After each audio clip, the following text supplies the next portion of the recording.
En este 2021, La Segunda Derivada, el podcast de la Escuela de Ingeniería de la Pontificia Universidad Católica de Chile, comienza una segunda temporada con invitados e invitadas que conversarán junto a Ángela Parra acerca de los desafíos actuales y futuros de nuestra sociedad. Un podcast donde se abordará el rol de la ciencia y la tecnología en la resolución de los problemas más urgentes tanto a nivel local como global.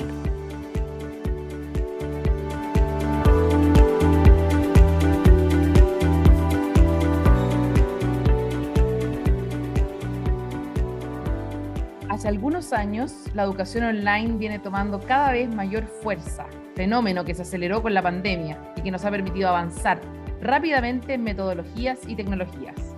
Hoy, los colegios y universidades cuentan con salas virtuales y modalidades híbridas u online que hablan de nuevos paradigmas en el aprendizaje.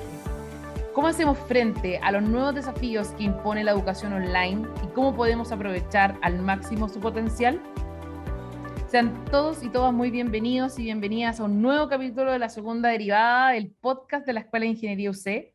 Hoy tenemos dos invitados expertos en educación e ingeniería que hace tiempo que los queríamos traer, así que es un capítulo muy emocionante para mí y sobre todo para el equipo que hace este podcast.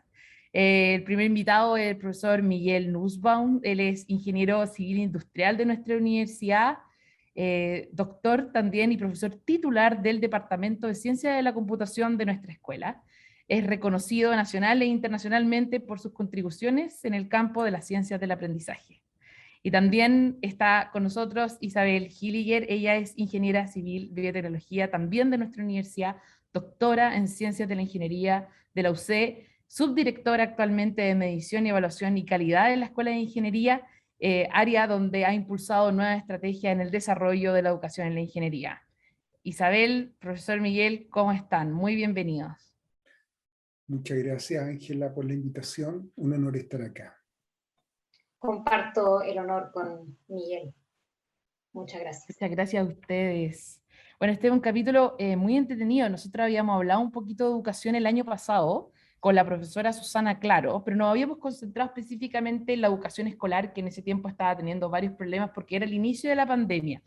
Hoy día en este podcast queremos hablar brevemente, ¿cierto? Porque este es un tema gigantesco del cual ustedes han investigado muchísimo, sobre lo que decíamos antes en la editorial, sobre este cambio de paradigma de la educación, justamente post pandemia. Quiero preguntarle a ustedes, solo para introducir el tema, ¿cuáles creen que son las claves de este cambio de paradigma educacional? Isabel, parte tú, por favor. Perfecto. Por una parte, lo que ha pasado con la pandemia ha demostrado la resiliencia de los docentes y los estudiantes por darle continuidad a los estudios. Esto se vio manifestado a través de una muy potente transformación digital. Tú lo mencionabas, Ángela, en relación a la incorporación de metodologías de aprendizaje a distancia, educación en línea.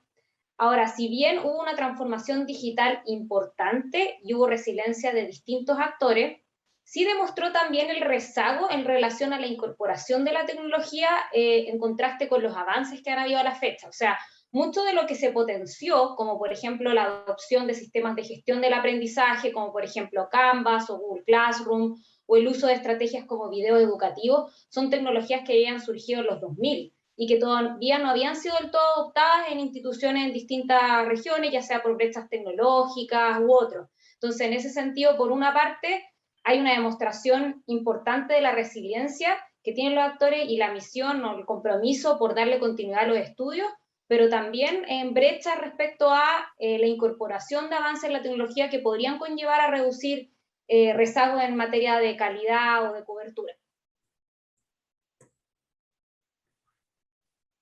Me gustaría complementar lo que dice Isabel. Yo diría más que cambio de paradigma, lo que ha ocurrido es una teleportación de los alumnos y de los profesores, pero hacia lo mismo. La tecnología ha sido un habilitador de que esto pueda continuar, como dijo muy bien Isabel, pero yo no sé si es un cambio de paradigma. No sé hasta qué punto, y más bien yo diría de lo que yo he visto. Yo soy editor de Computer Education y ha llegado cualquier cantidad de artículos sobre COVID, y me atrevería a decir que lo que se hizo es más de lo mismo, pero simplemente a través de la teleportación. Y no veo realmente una transformación de las prácticas. Y lo que yo me estoy convenciendo cada vez más, que la transformación de las prácticas requiere un cambio cultural. Y ese cambio cultural no es trivial de realmente obtener. Sabemos todo lo que se puede hacer, sabemos que funciona, sabemos a dónde queremos llegar, pero mientras no produzcamos un cambio cultural, este cambio paradigma que tú mencionabas, no lo veo tan cercano. Es importante lo que dice el profesor, junto con lo que mencionaba Isa, porque si una pandemia, una crisis como la que estamos viviendo, no genera tan rápido ese cambio cultural para finalmente hacer el cambio de paradigma, entonces, ¿qué puede ser? Y yo sé que de alguna forma esto es algo que ustedes han estado estudiando, y sobre todo desde el acompañamiento de las tecnologías. Entonces, creo que es muy importante entender cómo logramos ese cambio de paradigma de la educación, porque la educación hasta ahora se viene enseñando al igual como se enseñaba hace muchísimos años. Yo creo que en eso estamos de acuerdo, no sé que ustedes estén en desacuerdo conmigo. Entonces, ¿cómo cambiamos ese paradigma de la educación, además del cambio cultural, cómo lo intencionamos y cómo las tecnologías intervienen en esto? Porque creo que la relación no es tan directa. ¿Quieres partir tú, Isabel, por favor? Bueno, gracias, Miguel. Bueno, yo creo que el aporte de la tecnología, lo que se ha visto hasta ahora, pueden haber varios ejemplos, pero ejemplos que se me vienen a la mente son, por una parte, proveer información que contribuya a mejorar el diseño instruccional. Por otra parte, está la posibilidad de crear experiencias de aprendizaje más significativas. También existe la posibilidad de entregar retroalimentación de forma oportuna a sus grupos. Por ejemplo, para dar un caso, en el caso de mi docencia, yo he incorporado una herramienta que se llama Nearpod, pero solo para dar un ejemplo, que permite hacer presentación interactiva. Entonces, el mismo hecho de que me permita incorporar actividades durante una presentación, de alguna manera influye en la calidad de la docencia que puedo ofrecer, porque me permite hacer chequeos de comprensión, eso a su vez durante la clase, eso me permite ajustar futuras clases, o sea, influye en mi diseño instruccional, y por otro lado me permite proveer retroalimentación. Pero el gran desafío a vencer, o sea, por una parte yo diría que, claro, los potenciales beneficios de la tecnología son conocidos de alguna manera, pero la barrera es que presume la voluntariedad de la adopción, que yo estoy abierto a incorporar tecnología, para yo incorporar y así transformar mi práctica. Y en la medida que no necesariamente a mí me hayan enseñado con tecnología o yo haya sido expuesto a la tecnología en mi proceso educativo, me va a ser más difícil que yo la incorpore a su vez en mi propia docencia, y por ende, en fondo, tal vez no incorporo estos beneficios en mi propia enseñanza. Y eso es como una de las barreras que yo podría, en fondo, destacar, indistinto de los beneficios. Exactamente, sí. Me De gustaría, hecho, sí, me dele, gustaría, profesor. Ángela, complementar lo que decía Isabel. Tu pregunta concreta es cómo cambio los paradigmas. Y la única forma de cambiar la cultura es empujando con nuevos objetivos. La pregunta es, ¿cuáles son los objetivos que perseguimos? ¿Qué queremos hacer con nuestros alumnos? Queremos simplemente, espera un segundito. Queremos simplemente seguir pasando materia y que nuestros alumnos sean capaces de usar eso, o queremos que nuestros alumnos hagan un proceso de metacognición y sean capaces de generalizar los conocimientos y transferirlos a otras realidades. Si queremos hacer eso, necesitamos alumnos activos dentro del aula. Necesitamos alumnos que no solamente transcriban lo que está diciendo el profesor, sino que sean capaces de realmente vivir la experiencia pedagógica. Estoy de acuerdo que Nearpod y todo tipo de esta interacción activa dentro del aula es un gran camino hacia eso, pero en la medida que realmente los alumnos se conviertan en actores de su aprendizaje. La universidad está haciendo un esfuerzo importante en eso, la creación del Centro de Desarrollo Docente, los diplomados de docencia, yo creo que está empujando. Yo creo que hay que empujar más, yo creo que hay que ser más ambicioso, siento que la cultura no ayuda, porque no es que nosotros estemos atrasados, todos estamos atrasados. O sea, no te voy a decir de que nuestra universidad está mejor que nosotros, porque la cultura es transversal. ¿Y quién se atreve a hacer estos cambios de paradigma? Eso no es trivial. Entonces, ¿quién va a tirar la primera piedra? Sabemos que dentro del aula hay que hacer algo distinto, ¿verdad? Pero tenemos, por ejemplo, yo tengo 123 alumnos. No es trivial trabajar en aula con 123 alumnos, pero se puede hacer y hay que hacer. De todas maneras, yo le iba a comentar que hoy día leía en el Diario Financiero que, a diferencia de lo que se creía, la transformación digital de la empresa no aumentó mucho, no se aceleró lo suficiente o lo esperable. Y junto con la transformación digital que se puede ver a nivel institucional, lo viene también con lo que decía la ISA, ¿cierto? De adquirir las tecnologías rápidamente. Y eso es justamente lo que se ve en la educación superior, quizás va un peldaño más arriba por el nivel de ingresos, de infraestructura, etcétera, pero la educación escolar y preescolar en nuestro país se ve aún más lejano, y creo que esas cosas son todavía muy, muy preocupantes. Con respecto a lo que hablaba el profesor Miguel, que justamente nombró este proceso de metacognición, que creo que es importante dejarlo en claro brevemente para la audiencia, profesor, si es que lo puede comentar un poquito más, o Isa también. Miguel, Dale por nomás. favor. ¿Quieres que vaya yo? Sí, sí. Ya. Según desde yo lo entiendo, es la capacidad de que los estudiantes puedan integrar en fondo lo aprendido, establecer relaciones profundas entre distintos conocimientos, integrar como experiencias previas en relación a lo que han aprendido actualmente. Entonces, no es solo, hay un tema aquí, y ahí yo creo que estoy siendo poco académica en la definición, pero ahí yo sé que Miguel me va a corregir, porque en el fondo me estoy refiriendo más a aprendizaje profundo, pero en sí la clave está, tal vez como para entregar algo más coloquial hacia la audiencia, es que se habla mucho de aprender haciendo, pero yo si hago y no reflexiono, no necesariamente aprendo. O sea, ya hice un esfuerzo importante, tal vez me sentí desafiado, pero si no reflexiono en por qué me sentí desafiado, eso no se va a transformar en algo significativo. Entonces, es ahí lo importante de ir haciendo conexiones en el proceso educativo, de manera que las personas en el fondo no solo sea el hecho de vivir, experimentar cosas, realizar, hacer proyectos, sino que en el fondo ir pudiendo conectar y de alguna manera ir como haciendo más profundo qué es lo que realmente las nuevas habilidades o conocimientos que estoy adquiriendo y cómo soy capaz de confiar en esos conocimientos y habilidades. Totalmente de acuerdo. Me gustaría agregar un detalle nomás, que es el tema de la creatividad e innovación. En este proceso de reflexión, lo importante es que yo tenga conciencia de que lo que estoy aprendiendo no solamente es válido en un contexto, sino que lo puedo transferir en otros dominios. Y cuando lo transfiero a otros dominios, tengo que entender de qué manera esa transferencia puedo realmente hacerla propia a mis usuarios finales. Porque si yo simplemente hago algo que es muy abstracto o muy lejano a lo que los usuarios o las personas a las cuales esto está realmente pensado puedan hacer lo propio, no lo van a hacer. O sea, la distancia entre lo que yo haga y lo que los usuarios pueden hacer, tengo que considerarlo en ese proceso de transferencia. Esa reflexión tiene que considerar no solamente la teoría, sino también la realidad en la cual yo estoy aplicando esa teoría.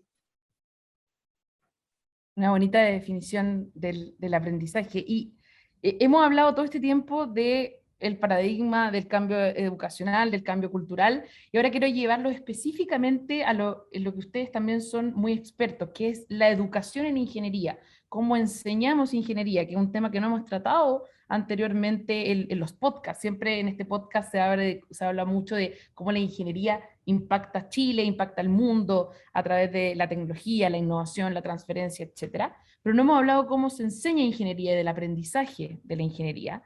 Y creo que es un tema muy interesante y yo sé que ustedes pueden conversar mucho más de eso, pero solo para intencionar esta conversación, les quería preguntar cuáles son estas tendencias que se están dando en educación e ingeniería y por qué es tan importante hablar de este tema, por qué hablamos de la educación en ingeniería, específicamente en nuestra disciplina.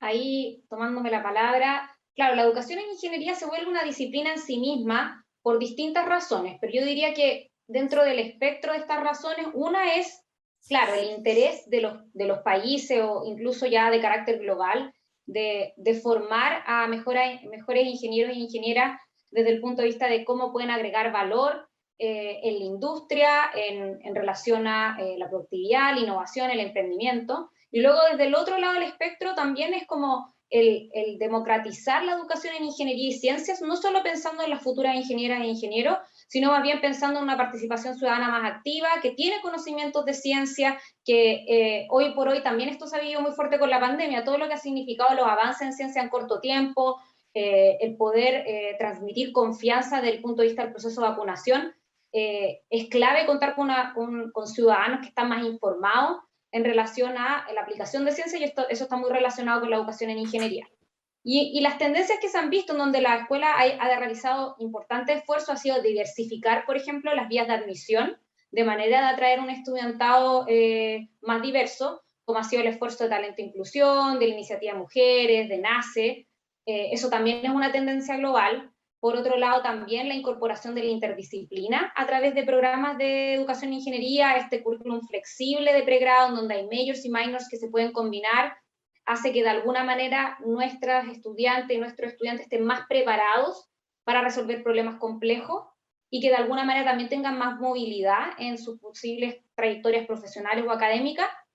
Y eso han sido esfuerzos importantes y son tendencias. Yo creo que también hay una inquietud, y ahí lo mencionaba Miguel, algo que es muy característico de las carreras de ingeniería son cursos masivos, cursos en donde hay mucha enseñanza de conocimiento científico y matemático, que ha sido un desafío, y yo creo que sigue siéndolo, el cómo hacer experiencias de aprendizaje más significativas, tanto a nivel individual como colectivo, cómo hacer cosas, en el fondo, que los docentes se atrevan hacer experiencias más activas, indistinto de la masividad, de la cantidad de estudiantes por sala, y de poder hacer como relaciones más cercanas entre estudiantado y cuerpo docente. Yo quisiera complementar con dos ideas. Uno es vivir la ingeniería. O sea, tú no vienes acá solamente a aprender fórmulas y aplicar esas fórmulas. Lo que tienes que entender es que esa ingeniería tiene un lugar en la sociedad y que lo que tú estás haciendo es algo que lo vas a tener que aplicar en forma transparente a la sociedad. O sea, el ingeniero no tiene que ser un bicho raro, es simplemente un ciudadano que es capaz de transformar su entorno ocupando los conocimientos de ingeniería. Y lo segundo es la tecnología como una herramienta natural de la ingeniería. O sea, hoy en día no se trata de que vamos al laboratorio para ver cómo funciona esto, sino el laboratorio es simplemente el medio en el cual yo comprendo y hago patente la ingeniería. O sea que hoy día tenemos herramientas que son tremendamente poderosas, todos los simuladores, todas las aplicaciones que existen en el computador y que las puede aplicar desde el teléfono y que son mucho más accesibles que antes, con todo tipo de sensores que simplemente lo metís por la puerta USB, con lo cual tú realmente puedes vivir la ingeniería y entender el fenómeno físico que tú estás transformando entre la sociedad. Qué bonita la definición de ingeniería, profesor Miguel. Realmente una muy bonita forma de decir y de resumir un poco lo que hablamos en los podcasts cada vez que intentamos explicarle a la gente que independiente que este sea el tema de educación en ingeniería, creo que toca todos los puntos de la sociedad. Volviendo un poco a lo que estaban mencionando antes, y solo porque, como siempre en el podcast, nos queda poco tiempo porque hacemos capítulos breves sobre estos temas y quienes estén más interesados pueden buscar también a Isabel Giriga y al profesor Miguel Nussbaum porque tienen bastantes publicaciones al respecto. Hay una forma de aprendizaje o de hacer cursos hoy en día y que sobre todo tiene la universidad, pero también está en el internacionalmente muy avanzado, que son los cursos masivos y bien democratizados, como por ejemplo los MOOC. ¿Cómo dentro de estos cursos, que son de gran alcance, se puede de alguna manera desarrollar el pensamiento crítico, la creatividad y el aprendizaje, pensando que yo no tengo un contacto directo con mi profesor, sino que estoy viendo más bien video y me van monitoreando lo que voy aprendiendo?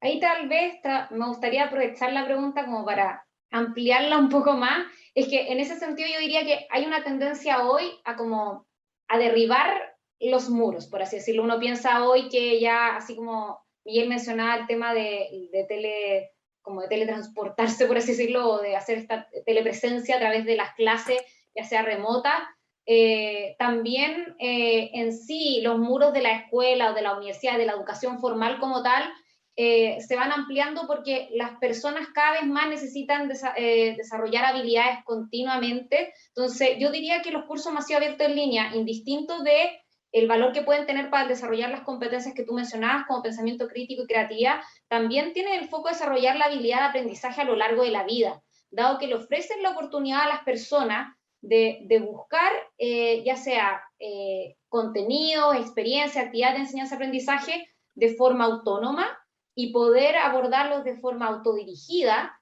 y de alguna manera darle un significado en relación a lo que estén experimentando en ese momento, a las necesidades, así están en el ámbito laboral, así están buscando oportunidades laborales, o si es que tienen solo la inquietud por aprender algo. Entonces, en ese sentido, yo diría que son una oportunidad de acercar la universidad a la sociedad, dado que son uno de los grandes los productores de cursos abiertos en línea, independiente que no son las únicas, y en el fondo desarrollar esta inquietud por aprender de forma continua, indistinto de la etapa de la vida en la que uno se encuentra.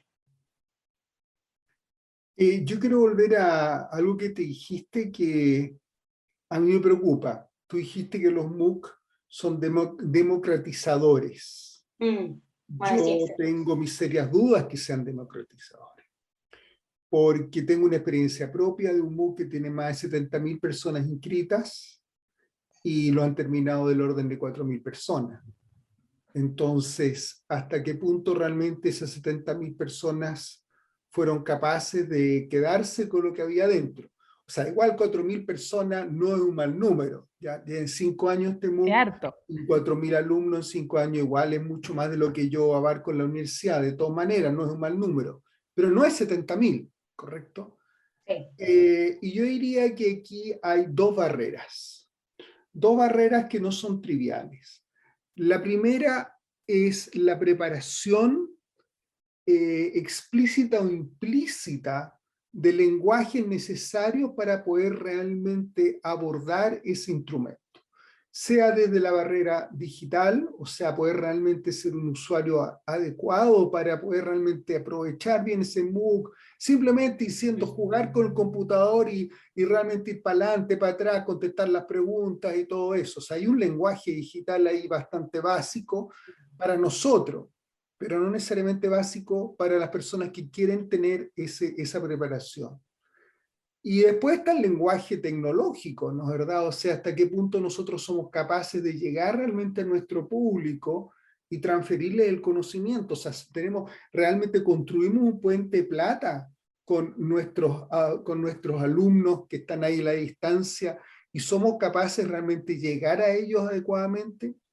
No es trivial porque nosotros no sabemos quiénes están al otro lado, pero sí tenemos que ser capaces de pensar quién puede realmente estar viendo eso y que le llegue en forma efectiva el mensaje que le queremos entregar.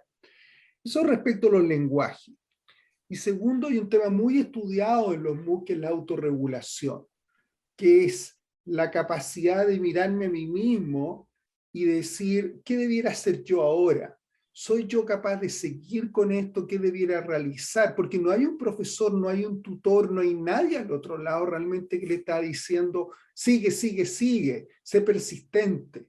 Entonces, ¿cómo puedo yo desde profesor energizar a la persona para que esa persona se crea el cuento y pueda mantenerse persistentemente hasta que cumpla su objetivo, y que ese objetivo sea lo suficientemente atractivo para que realmente logre la capacidad de transferir ese conocimiento a nuestros alumnos? Entonces, esa capacidad de autorregulación que el alumno tiene que reconstruir, co-construir, que no tiene esa experiencia de realmente hacerlo a través de un sistema online, y que de la época de educación a distancia existe hace décadas. Antes era la universidad que te entregaba material impreso y que también se requería un nivel de autorregulación. Hoy día es más atractivo porque es video y puedes tener animaciones y tener mucho más medio que lo que eran los libros. Pero si la persona no es realmente capaz de energizarse y tener objetivos claros, y la capacidad de autorregularse por otro, vamos a seguir con un número muy bajo de éxito.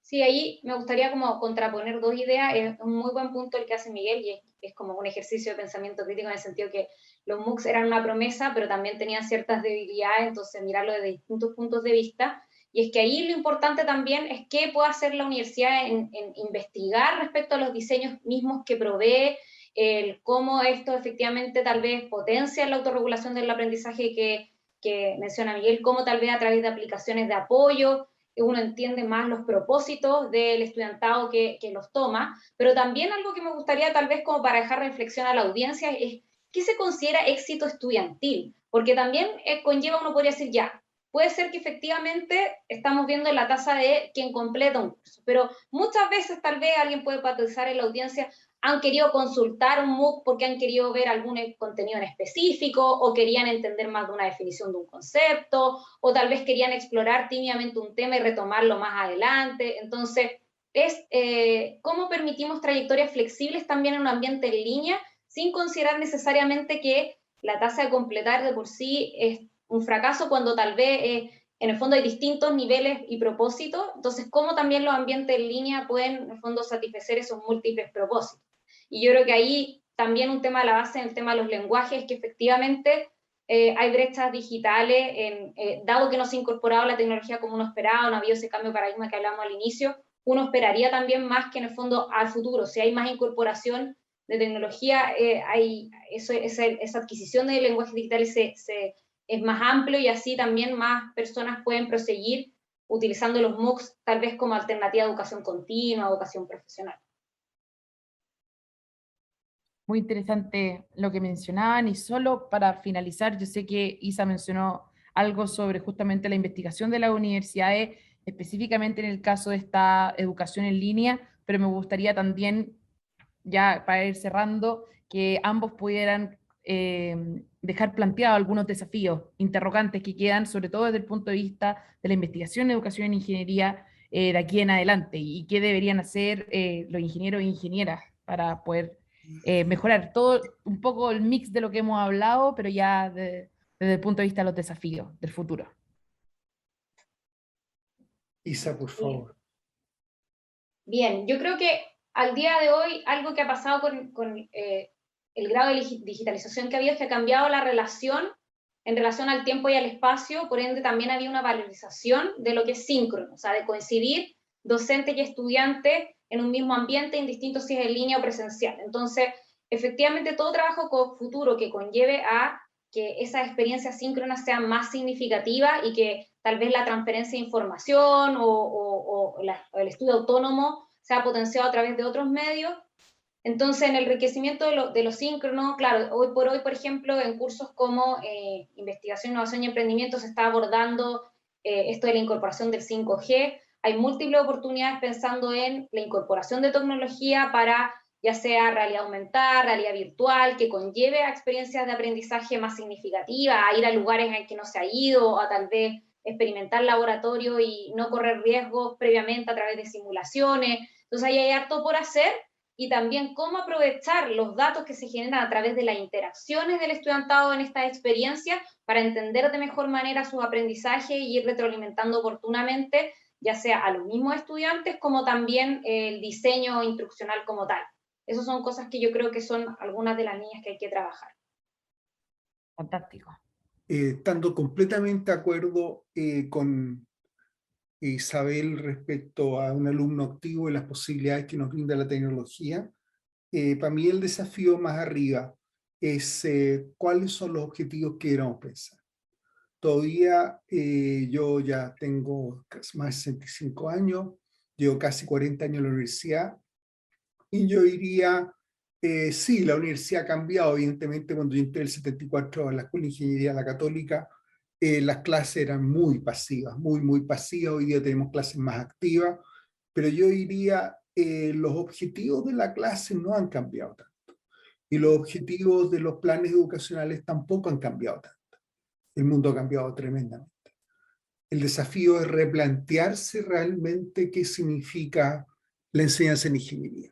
Y en ese sentido, nuestro decano, Juan Carlos Layera yo creo que hizo un cambio fundamental al definir majors y minors y dar muchísima más flexibilidad a nuestros alumnos. O sea, eso ya es un salto paradigmático tremendo a nivel nacional. O sea, lo que se hizo en la escuela yo creo que realmente es de un liderazgo increíble. Pero yo creo que hay que dar un segundo paso. Y ese, lo que hizo Juan Carlos, es un liderazgo en el punto de vista macro, lo que hay que hacer ahora a nivel de micro. ¿Cuál es la transformación pedagógica de las clases? ¿Verdad? Mirar el currículum y decir, tenemos que seguir pensando en cálculo 1, cálculo 2, cálculo 3, tenemos que seguir enseñando de forma parcializada, no será mirar los ramos más holísticamente y juntar esto con esto otro, y replantearse lo que significa realmente la enseñanza en la ingeniería. Evidentemente hay problemas ahí de qué pase con las acreditaciones, pero no es trivial.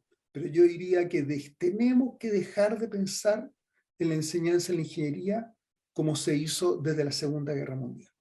Hoy día la ingeniería debería ser mucho más holística. Deberíamos romper estas barreras ficticias de conocimiento y que nuestros alumnos aprendan a mirar integralmente los problemas, y no a través de lo que es el álgebra lineal, lo que es análisis señales, máquina eléctrica. No, esos son simplemente divisiones artificiales de la problemática.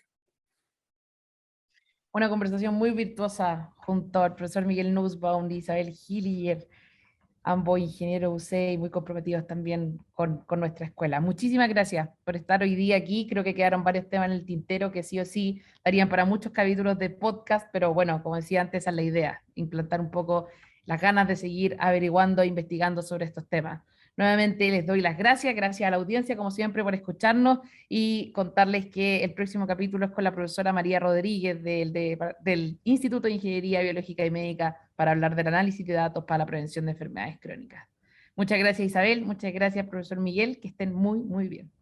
Muchas gracias, Ángela. Muchas gracias. Nos vemos en el próximo podcast, donde continuaremos abordando cómo desde la ingeniería podemos aportar al desarrollo de los países.